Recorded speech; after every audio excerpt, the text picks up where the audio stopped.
little marbles we are.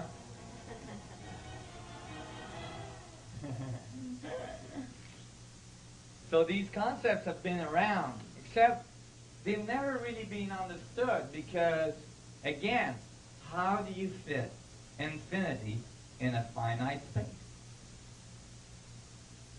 And it's crucial that we understand how we did it.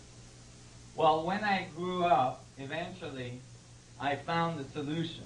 I found the answer to this. The solution is what is called a fractal.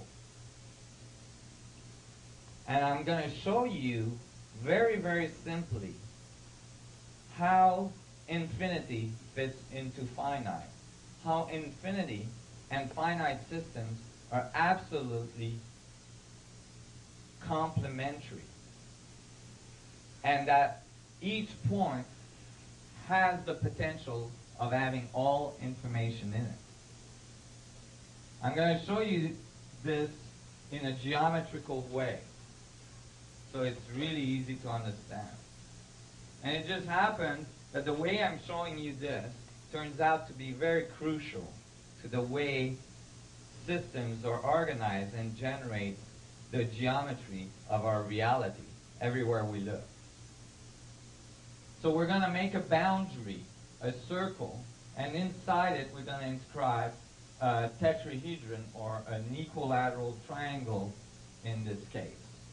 The boundary could be a sphere, and the middle triangle could be a tetrahedron. Okay? So this you can visualize in 3D space, in spherical coordinates. Now, the universe is polarized, positive, negative, male, female, white and black. So this has a polarity, right? And generates a reverse equilateral triangle. Now, I'll give you a hint to the ancient civilization part of this lecture we're going to have today. Right away, we have one of the most commonly found symbols in all ancient civilization around the world.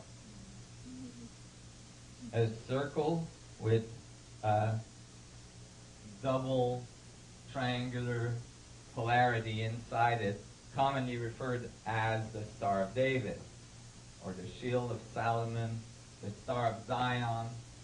It's found on the on many walls around the world of ancient civilization. Now, if you keep adding triangles, you get smaller stars, smaller stars of David. And then you can keep adding them again, and you get smaller stars again. Now, at each level of the fractal, you're going to generate a boundary. This is an important part to understand. Each level generates a boundary. Again, boundaries at the next level. And now I'm making smaller boundaries. See, I didn't put them all around because I got lazy. And then now I'm making smaller boundaries again. And smaller, and now they're so small you can't see it.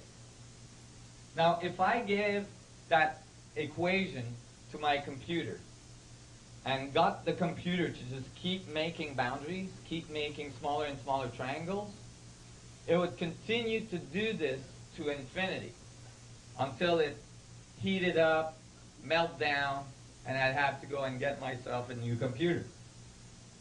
But assuming it didn't do that, it would keep making smaller and smaller triangles to infinity.